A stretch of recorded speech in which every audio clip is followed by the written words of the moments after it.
찬양의 가사를 이렇게 묵상하면서 정말 그곳이 낮은 곳이라 할지라도 그곳에서 우리가 주님을 볼 수 있다면 그것이 은혜의 자리고 축복의 자리구나라는 생각을 다시 한번 해보았습니다. 지난주에 애틀란타에 저희 교단 목회자 개설 교육이 있어서 잠시 다녀왔습니다. 강사 목사님으로 오신 분이 디트로이트 연합장로교회 유승원 목사님이신데 고린도 전서를 다뤄주셨습니다. 그 목사님이 이 듀크에서 신약학으로 PhD를 하시는데 특별히 고린도서가 그분의 학위 논문이셨어요. 그래서 아주 심도 있게 그 고린도서를 볼 수가 있었습니다. 그런데 그 강의 가운데 인간적인 견지에서 볼 때 바울의 고린도 교회 목회는 실패였다라는 이런 말씀을 하세요. 그리고 설명을 하시는데 이렇습니다. 바울이 고린도 교회에서 한 1년 반쯤을 목회하고 아볼로에게 그 교회를 인계하고서 다른 선교지로 떠나죠. 그런데 그 이후에 고린도 교회에 많은 문제들이 일어났습니다. 그래서 바울이 그 소식을 듣고 이 고린도 전서를 씁니다. 그래도 문제가 해결되지 않자 그곳을 다시 방문하고자 했지만 그 고린도 교회 교인들이 바울을 받아주지 않았어요. 바울의 설교와 또 바울의 처신을 문제 삼는 교인들도 있었습니다. 그래서 나중에 이런 암담한 상황 가운데 고린도 후서를 쓰지요. 그래서 특별히 고린도 후서를 보면 사도 바울 자신이 사도라는 자신의 이 사도권을 많이 변호하고 있는 내용이 고린도 후서에 이렇게 나타납니다. 그리고요, 보면 그 이후에 이 고린도 교회가 이렇게 변화되었다, 잘 되었다라는 내용은 특별히 어디에도 나오지 않는 것 같습니다. 이렇게 보면 인간적 견지에서, 인간적 견지라는 것은 우리 사람의 눈으로 볼 때라는 말이죠. 바울의 고린도 교회의 목회는 실패였다, 이렇게 말할 수 있을 것입니다. 바울은요, 그가 어디서나 환영받는 삶을 사는 것이 아니었습니다. 그리고 그의 목회가 항상 성공적이지도 않았습니다. 그러나 바울의 인생 전체를 놓고 볼 때 그의 삶과 목회를 실패였다고 누가 볼 수 있겠습니까? 그는 고난과 환난 가운데서도 하나님 앞에서 복음 전도자와 사도로서의 최선을 다하는 그런 삶을 살았던 것입니다. 그래서 사도 바울은 나의 달려갈 길을 다하고 믿음을 지켰으니 이제부로는 나를 위하여 의의 멸관이 예배되었다는 그런 확신에 찬 자기 고백을 할 수 있었던 것이죠. 과연 하나님 앞에서 성공은 무엇이고 실패는 무엇일까요? 인간적 견지에서 볼 때는 어떻게 보면 예수님의 삶도 당시에 실패로 보이지 않았을까요? 결국 죄인의 형틀인 십자가에서 그렇게 처참하게 죽으셨으니까 말입니다. 그러나 예수님의 죽음이 실패입니까? 예수님의 죽음의 의미를 모르고 부활을 모르는 사람에게는 실패로 보일지 모르지만 그것은 오히려, 그 십자가는 오히려 하나님의 구원 역사를 이루는 승리의 사건이었지 않습니까? 예수님은 십자가의 죽으심으로 온전히 자신의 사명을 이루셨던 것입니다. 그렇게 본다면 사람의 눈에 보이는 것이 전부는 아닌 것 같습니다. 그리고 현재의 상황이 어떤 일의 전모를 다 드러내주는 것 같지도 않습니다. 결국 무엇을 지향하며 끝까지 살아가느냐, 이것이 중요한 것이다 라는 생각을 해봅니다. 어쨌든 저의 이 신앙과 목회를 다른 각도에서 성찰할 수 있었던 그런 좋은 기회였던 것 같습니다. 여러분들께 질문을 하나 드리고 싶습니다. 여러분들이 삶에서 가장 중요한 것이 무엇이라고 생각하십니까? 특별히 이렇게 연세 드신 우리 성도님들이 많이 계시는데 이렇게 연세가 들어가시면서 무엇이 중요하구나, 삶에서 무엇이 중요하구나, 이런 것들이 있을 거라고 생각이 듭니다. 그것이 무엇입니까? 어떤 분들은 건강을 이야기해요. 중요하죠. 또 경제적 여유도 이야기합니다. 중요합니다. 또 자식을 이야기하시는 분도 있습니다. 어떻게 어떻게 보면 노년에 어떻게 보면 중요한 것들인 것 같아요. 그러면 사랑은 어떻습니까? 혹시 사랑이 내 인생에 가장 중요하다 생각하는 분들이 계십니까? 저는 나이가 들어갈수록 인생에서 가장 중요한 가치가 이 사랑이다라는 확신이 점점 강해집니다. 결국 이 사랑이 무엇인지를 깊이 알고 그 사랑을 나누며 사랑의 존재로 살아가는 것이 우리 인생의 완성이며 목적이다라는 생각을 하게 됩니다. 그래서 더 그 온전한 사랑의 삶을 살기 위해 하나님께 더 가까이 나가기를 원하는 것입니다. 결국 성경이 우리에게 말씀하시는 것은 하나님이 사랑이시다. 성경 전체가 우리에게 그것을 말씀하고 있는 것이죠. 여러분들께는 이 말씀, 하나님이 사랑이시다라는 말씀이 어떻게 다가오십니까? 혹시나 너무나 자주 듣는 말이기 때문에 별 감동이 없으신지 모르겠습니다. 그런데요, 가만히 보면 하나님의 모든 것, 창조부터 구속까지, 그리고 성령에서 새하늘과 새 땅까지 사랑이 아닌 것이 하나도 없습니다. 다 사랑입니다. 그리고 이 세상의 이 생명과 또 이 세상에 지탱되는 원리도 사랑입니다. 사랑 때문에 이 세상이, 이 우주가 존재하는 겁니다. 결국 사람이 무엇으로 사는가라는 질문을 던질 때 그 답은 사랑이라는 것입니다. 이제 저희 집 아이 가연이가 돌이 되었습니다.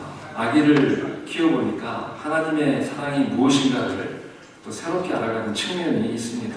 이 삶에는 이론이 아니라 직접 경험해야 봐야 알 수 있는 것들이 있지 않습니까? 이 아이를 통한 어떤 사랑의 배움이 그런 것 같아요. 가끔은 이 가연을 키우는 것이 힘들지만 그 아이의 존재 자체가 저희 부부에게는 참 기쁨이 되고 힘이 됩니다. 아마 우리 부모님들은 다 같은 마음이실 것입니다. 가연이가 특별히 저희들에게 무엇을 해주어서가 아니라 그 아이를 보는 것 자체가 기쁨과 감사가 되는 것이죠. 아이가 무엇을 해줄 수 있겠습니까? 그러나 그 존재 자체가 부모에게는 기쁨인 것이죠. 그러면서 하나님의 마음을 조금 알게 되는 것 같습니다. 하나님께서 우리를 보실 때 바로 이 마음이시겠구나. 우리가 하나님을 위해서 뭐 해드리는 것 없어도 우리를 이런 마음으로 바라보시며 기뻐하시겠구나. 이것이 하나님 사랑이구나 하는 생각을 하게 됩니다. 우리는 은연중에 우리가 하나님께 무엇인가를 해드리고 잘 보여야 하나님 사랑을 받을 수 있을 것이라는 일종의 신앙적인 강박관념 가운데 사는 때도 있는 것 같습니다. 그러나 그것은 잘못된 것이죠. 하나님은 우리에게 생명을 주신 우리의 부모이시기에 우리 존재 자체를 기뻐하시고 사랑하시는 것입니다. 우리가 이것을 믿고 이것을 알아야 되는 것이죠. 마치 우리가 자식을 그렇게 바라보며 그렇게 사랑하는 것처럼 하나님께서 우리를 그렇게 사랑하신다는 거예요. 그런 하나님의 마음에 느껴질 때는 이 가연이를 보고 있다가 눈시울이 붉어질 때가 있어요. 이게 하나님의 마음이구나. 그런데 한편으로는요, 가끔이지만 자식 키우는 것이 고생이다 하는 생각도 합니다. 혼자 있었을 때가 너무 편했다 그런 얘기를. 근데 사람이 왜 이런 고생을 하면서 자식을 낳으며 키워보고자 하는 것입니까? 결혼했으니까 당연한 일입니까? 그런 피상적인 대답 말고 좀 더 본질적인 답이 없을까요? 저는 이렇게 생각해 봅니다. 정말 존재 깊은 곳으로부터 나오는 그 사랑을 해보고 싶어서 아이를 낳고 키우는 것이 아닌가. 여러분, 세상에 여러 종류의 사랑이 있지만 부모가 자식에게 쏟는 그 사랑만큼 사랑의 본질적인 깊이를 보여주는 그런 사랑이 있겠습니까? 자식에게 사랑을 쏟으며 그 사랑을 알고 누려보는 것이죠. 사실 그것을 통해서 진짜 사랑이 무엇인지를 알아가는 것 같아요. 참 축복이죠. 그러기에 사랑하는 것은 복 중에 복입니다. 사랑이 무엇인지를 모르고 우리가 죽는다면 그 슬픈 일일 것입니다. 저는 하나님께서 인간을 창조하신 이유도 바로 여기에 있다고 믿습니다. 하나님께서 꼭 인간을 창조하셔야 될 필연적 이유가 있으셨을까요? 결과적인 이야기지만 하나님께서는 그렇게 하나님을 떠나 불순종하고 자신들 멋대로 살아가는 인간을 왜 만들고자 하셨을까요? 하나님이 외로우셨겠습니까? 하나님은 홀로 완전하시고 홀로 온전하신 분이시기 때문에 누군가를 필요로 하는 존재가 아니시죠. 그렇다면 왜 사람을 만드셨을까? 저는 그 답이 바로 똑같이 사랑하고 싶어서 라고 생각합니다.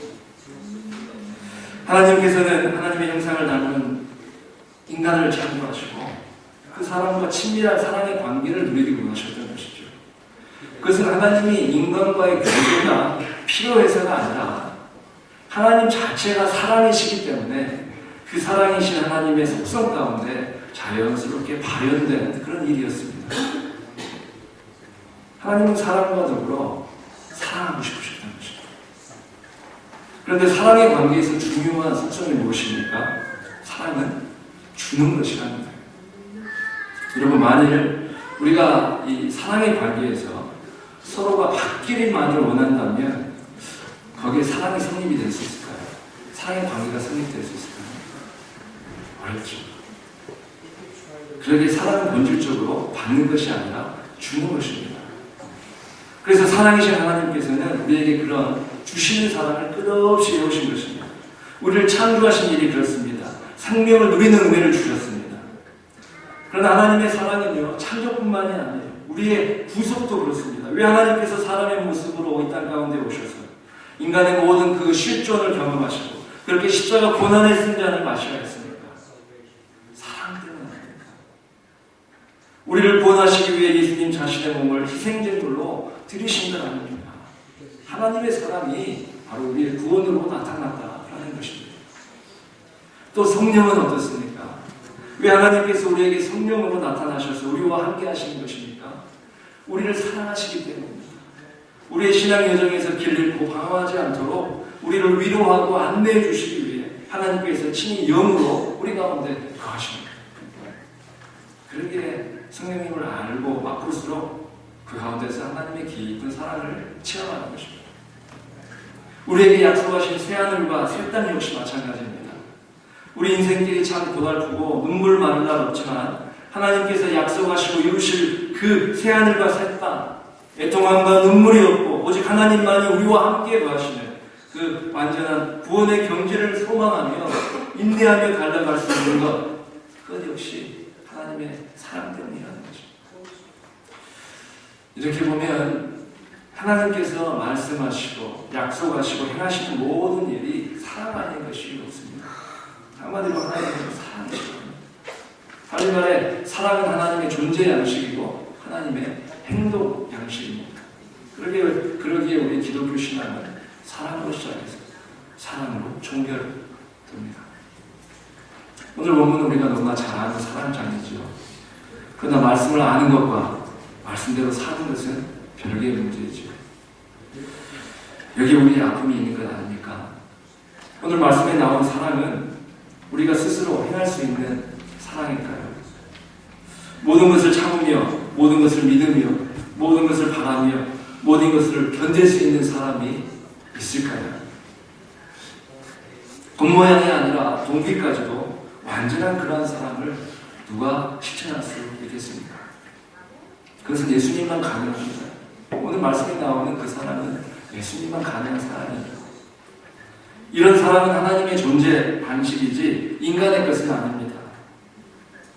우리가 일상의 삶에서 끊임없이 이 사랑하는 일에 실패한다는 사실이 이에 대한 가장 분명한 증거입니다. 오늘 말씀에 보면요, 사랑이 무엇이다, 사랑의 15가지 습성이 나오는데 우리 삶에서 온전히 실천할 수 있는 것이 그 중에 하나라도 있는지, 4절에서 언급하는 5가지 항목만 한번 생각해 보시죠. 사랑을 오래 참는다고 했는데 우리는 오래 참는 게 아니라 너무 쉽게 화를 내지 않습니까? 온유한 게 아니라 거칩니다. 시기하지 않는 게 아니라 시기심에 불탈 때가 있습니다. 자랑하지 않는 게 아니라 자랑하고 싶어서 견디지 못합니다. 교만하지 않는 게 아니라 교만다버리죠. 우리는 사랑과는 정반대로 사는지 모릅니다. 사랑에서 늘 실패하는 것이 우리의 실존이라는 것입니다. 그러기에 이 사랑장은 우리가 어떻게 이렇게 사랑하며 이렇게 살아야 한다는 어떤 도덕적인 또 신앙적인 당위를 제시하는 말씀이 아니라 어떤 의미에서는 우리가 그렇게 사랑하며 살 수 없는 존재임을 고백하고 아프고 통회하는 마음으로 하나님의 사랑을 의지하게 하는 그런 말씀이라는 것입니다. 그럴 때 하나님의 사랑이 우리 가운데 임함으로 성령의 역사하심을 통해 그 사랑이, 하나님의 사랑이 조금이라도 나타나는 그런 삶을 살 수 있다는 것이죠. 이 4장에 나오는 말씀은 한 절 한 절이 참 아름답고 귀합니다. 그러나 그 말씀의 의미를 온전히 밝히기 위해서는 이 말씀이 어떤 배경과 맥락에서 나왔는지를 아는 것이 필요합니다. 여러분들이 고린도전서를 쭉 보면요, 여기에 나오는 고린도 교회가 참 한심하구나라는 생각을 하실 것입니다. 속된 말로 이 막장 드라마를 본 느낌입니다. 그런데 이런 것이 교회랍니다. 서로 파당을 지어 갈라져 싸우지를 않나. 자신의 계모와 성관계를 하는 교인이 있는데 교회에서 어떻게 치리할 수 없어서 방관하고 있지 않나. 교인들끼리 세상 법정에서 소송하여 다투지를 않나. 성만찬을 하는 데 있어서 서로 사이좋게 음식을 나누는 것이 아니라 부자 교인 가운데 음식을 많이 가져와서 자기만 먹고 또 성만찬 시간이 되지 않았는데도 미리 포도주를 잔뜩 마시고 취하여 있는 그런 사람들이 있지 않나. 또 그 가운데 가난한 교인은 이 성만찬에 끼지도 못하고 소외되어 있는 그러한 모습들은 참으로 교회와 성도의 본질을 상실하는 모습을 곳곳에서 드러내고 있어요. 이 고린도전서를 보면. 그런데 이런 교회도 하나님이 사랑하시는 교회다라는 것이 참 놀랍고 은혜가 되는 것입니다. 바울은 이러한 상황을 듣고 마음이 참 아팠죠. 그래서 자신이 한동안 목회했던 그곳의 성도들을 생각하면서 이 목회적 관심을 가지고 이 글을 쓰게 된 것입니다. 고린도 교회가 처음에 이 바울을 통해 복음을 받았을 때 아주 기쁨으로 받았어요. 그리고 그럼으로써 그곳에 놀라운 성령의 역사들이 나타났습니다. 이 고린도서를 보면 성령의 나타나심이라는 그 단어가 여러 번 나와요. 성령의 나타나심, 성령의 나타나심. 이게 어떤 추상적인 단어가 아니라 정말 그들 가운데요, 부인할 수 없는 성령의 역사들이 계속해서 나타났다라는 거예요. 고린도 교회에 그런 놀라운 성령의 역사들이 있었습니다. 특별히 이 성령의 나타나심은 많은 은사들로 지어졌어요. 그 가운데 그 성도들 가운데 성령의 은사를 받은 사람들이 많이 생겨났다라는 것입니다. 그래서 고린도전서 12장 8절 11절을 보면 이렇게 말씀합니다. 어떤 이에게는 성령으로 말미암아 지혜의 말씀을, 또 지식의 말씀을, 또 어떤 다른 이에게는 성령으로 믿음을, 또 어떤 이에게는 성령으로 병 고치는 은사를, 능력 행함을, 또 어떤 이에게는 예언함을, 영들 분별함을, 다른 이에게는 각종 방언 말함을, 또 어떤 이에게는 방언들 통역함을 주시나니 이 모든 일은 같은 한 성령의 행하사 그 뜻대로 각 사람에게 나눠 주시느니라. 이런 역사들이 고린도 교회에 많이 있었다라는 거예요. 이런 은사를 받은 사람들이. 그런데 그 가운데 문제가 있었다는 것입니다. 그 문제가 무엇인가? 자신이 그 은사를 행하는 데 있어서 자기를 자랑했다는 거예요. 내가 이런 은사를 하나님께 받았다 하면서 자신들을 드러내기 시작했어요. 그리고 은사를 받지 못하는 형제들을 무시하기 시작했어요. 이로 인해서 그 교회 가운데 많은 분쟁이 발생하고 어려움이 있었습니다. 여러분, 이 말씀은요, 단순히 고린도 교회 이야기만 아니에요. 현대 교회도 어느 교회나 있을 수 있는 그런 일입니다. 여러분, 우리가 참 많은 은사를 하나님께 받지 않았습니까? 제가 볼 때 우리 교회, 우리 성도님들도 각각의 그 받으신 은사들이 아주 출중해요. 주신 은사들이 많아요. 또 그 은사들로 우리 하나님을 잘 열심히 섬기시고 있어요. 그런데 그 은사를 잘못 사용하면 그 은사가 교회를 세우는 것이 아니라 교회를 오히려 어렵게 만든다는 것이 바로 이 말씀입니다. 그래서 사도 바울이 이 은사를 이야기하는 데 있어서 은사장이 12장에서 14장까지 그 교회에 나타난 은사를 이야기하고 있습니다. 그런데 그 중간에 사랑을 이야기하고 있는 거예요.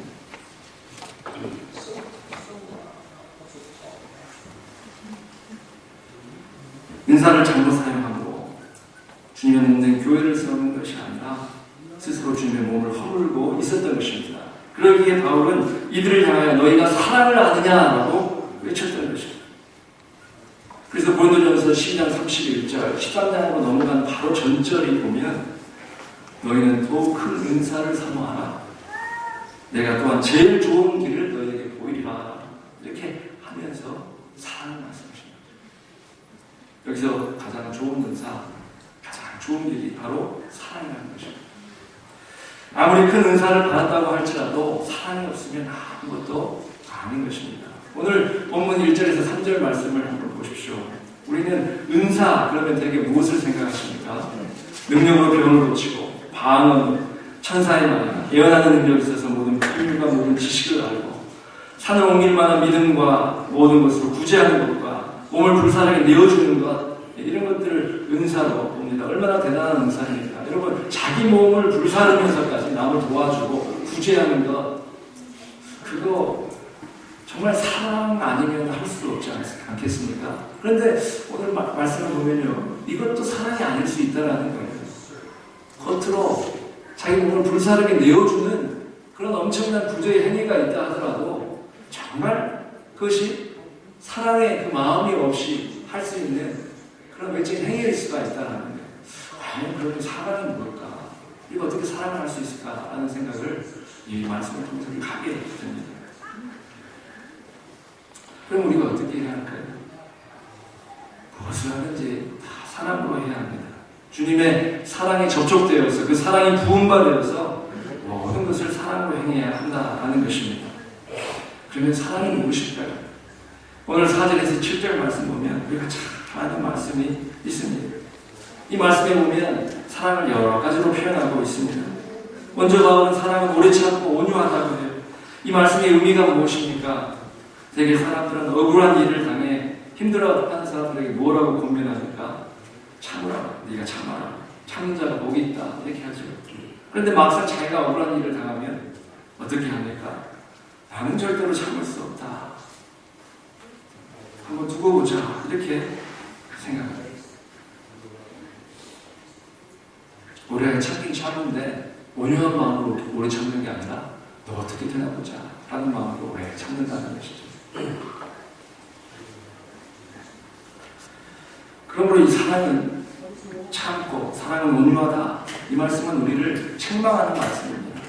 이 말씀은 우리 교회는 사랑이 없으니 서로 사랑하자라고 말할 내용이 아니라 주님 이 죄인들을 용서하여 주소서 라는 회개가 나와야 되는 말씀이죠. 사랑은 투기하지 않는데 우리는 투기했습니다. 사랑은 자랑하지 않는데 자랑했습니다. 우리 육체를 자랑했습니다. 사랑은 교만하지 않는다고 했는데 얼마나 교만하였는지 저희들이 하나님보다 더 높아진 그런 교만의 죄를 행했습니다. 사랑은 무례히 행하지 않는다고 했는데 우리가 얼마나 무례하였습니다. 사랑은 자기의 유익을 구하지 아니한다고 했는데 복음을 이용하여 자유라고 하면서 우리 자기만의 유익을 자기 중심적으로 구하며 살지 않는 거죠. 사랑을 성내지 아니하고 악한 것을 생각지 아니하고 불의를 기뻐하지 아니하고 진리와 함께 기뻐하고 모든 것을 참고 믿고 바라는 것인데 이것만은 못 참겠다고 팔을 걷어붙이면 이 죄인들을 주님 용서하여 주옵소서. 우리가 이렇게 주님 앞에 용서를 구하는 마음으로 이 말씀을 대해야 하는 것입니다. 그런데 강사로 오셨던 목사님께서 사랑은 인내로 가르쳐져 있다 이런 말씀을 하시더라고요. 인상 깊게 들리는데 사랑은 인내로 가르쳐져 있다. 가로가 쳐져 있다. 왜 그렇습니까? 오늘 이 말씀을 보면요 4절에서 7절 말씀 보면 사랑은 뭐로 시작이 됩니까? 오래 참고 참는 거로 시작이 돼요. 끝에 한번 7절 마지막 말씀 보십시오. 모든 것을 견디느니라. 사랑은요 한마디로 참고 견디는 것이죠. 사랑이 있다면 그것은 인내로 가로쳐져 있는 것이죠. 참고 견디는 것이죠. 여러분 참고 견디는 거 쉽습니까? 어려워요. 이번에 교육받으러 갔는데 플로리다에서 한 목사님이 오셨어요. 제가 잘 아는 목사님이십니다. 그곳에서 오랫동안 경목해 가신 목사님이신데 사모님이 계시는데 이 사모님이 이른 나이 치매가 걸리셨어요. 목사님이 60대 초반이시니까 사모님이 이해하실 텐데 치매가 걸리셔서 사실 몇 년 전에 이렇게 뵀을 때도 상태가 좋지 않았어요. 이번에 이제 또 모시고 왔는데 아주 상태가 좋지 않으세요. 그래서 이렇게 집회 말씀을 이렇게 듣는 가운데서도 소란을 피우시기도 하고 또 여러 가지 이렇게 어려운 그런 상황들을 이렇게 연출하십니다. 사모님들이 돌아가면서 옆에 계시면서 그분을 이렇게 돌보시는 교육을 이렇게 받고 그랬습니다. 제가 목사님하고 같이 한 테이블에 앉아서 식사도 하고 그 사모님 제 옆에도 이제 앉아 계시고 있는데 제가 이렇게 보니까 목사님이 사모님을 얼마나 자상하게 이렇게 돌보시는지 그분이 결코 자상한 분은 아니세요. 상당히 이렇게 강하시고 아주 좀 터프하신 분이신데 그 사모님을 아주 아기같이 자상하게 이렇게 돌보는 그런 모습을 봤어요. 이 사모님이 뭐 목사님 목회를 어떻게 돕겠어요? 집만 안 되면 다행이죠. 그런데 어디를 가시든 사모님을 모시고 다니면서 물보시고 하시는 그 모습 가운데 뭐 사랑이라는 게 우리가 참 듣기 좋고 낭만적인 그런 단어로 들릴지 모르지만 사랑은 결코 그런 게 아니다. 사랑은 어떤 면에서는 참고 또 참고 견디고 또 견디는 것이다. 그리고 끝까지 어떤 대상을 책임져주는 것입니다. 제가 그 사랑을 이렇게 보았습니다. 그래서 많은 그런 감동이 되었어요. 우리는 이 사랑장을 보면서 우리의 죄를 발견하게 됩니다. 우리의 죄성을 발견하게 됩니다. 정말 주의 오래 참으심과 용서가 없이는 도저히 구원받을 수 없는 죄인임을 더욱 절실히 느끼게 됩니다. 그러므로 우리는 이 말씀을 보면서 내가 이렇게 사랑하자. 물론 이것도 필요하지만 내가 먼저 주님의 그 용서와 사랑을 덧입어야만 하는 존재임을 깨달아야 할 것입니다. 우리가 이 사실을 기피할 때 우리 지체들을 향한 시선도 달라지게 될 것입니다. 당신보다 내가 더 용서를 받아야 하는 사람입니다. 나 같은 죄인을 주님께서 이렇게 오래 참아주셨습니다. 우리 가운데 이런 은혜의 역사가 임할 때 내 자신의 결단과 결심에서 나오는 그 용서와 사랑이 아니고 주님의 은혜로서 나오는, 주님의 은혜로만 나오는 그 용서와 사랑이 우리 삶 가운데 증거될 것입니다. 성령 하나님께서 우리에게 이런 은혜를 주셔서 우리 가운데 그 주님의 사랑을 알게 하여 주시기를 원합니다. 그 사랑이 우리에게 부음과 됨으로써 주님의 사랑이 우리 가운데 나타나지기를 원하는 것입니다. 그래야 오직 주님의 그 몸된 교회가 바르게 세워져 가고 주님의 영광이 이곳 가운데 충만하게 나타나기를 원합니다. 사랑할수록 우리 자신의 삶의 목적도, 가정의 존재 원리도, 교회의 존재 이유와 그 목적도 사랑에 있다는 그런 생각을 하게 됩니다. 여러분, 결국 모든 것이 사랑입니다. 기도하십시다.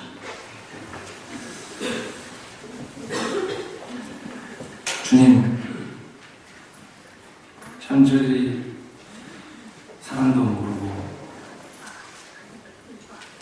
사는 불쌍한 존재이지만 우리 주님께서 참 사랑이 무엇인지를 우리에게 보여주셨습니다.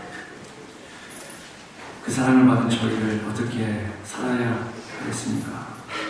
주님, 저희들의 항상 사랑 없음을 안타깝게 여기고 주님의 그 사랑을 사모하며 그 사랑이 우리 삶 가운데 부흥받으며 그 사랑 때문에 조금이라도 사랑하며 살고자 하는 그런 마음과 삶으로 나아가는 저희를 되게 하여 주시옵소서.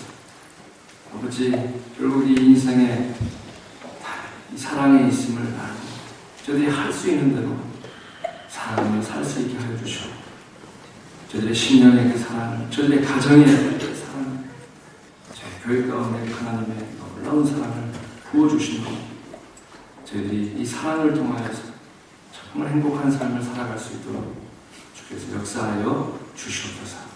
감사드리며 예수님 이름으로 기도하옵나이다. 아멘.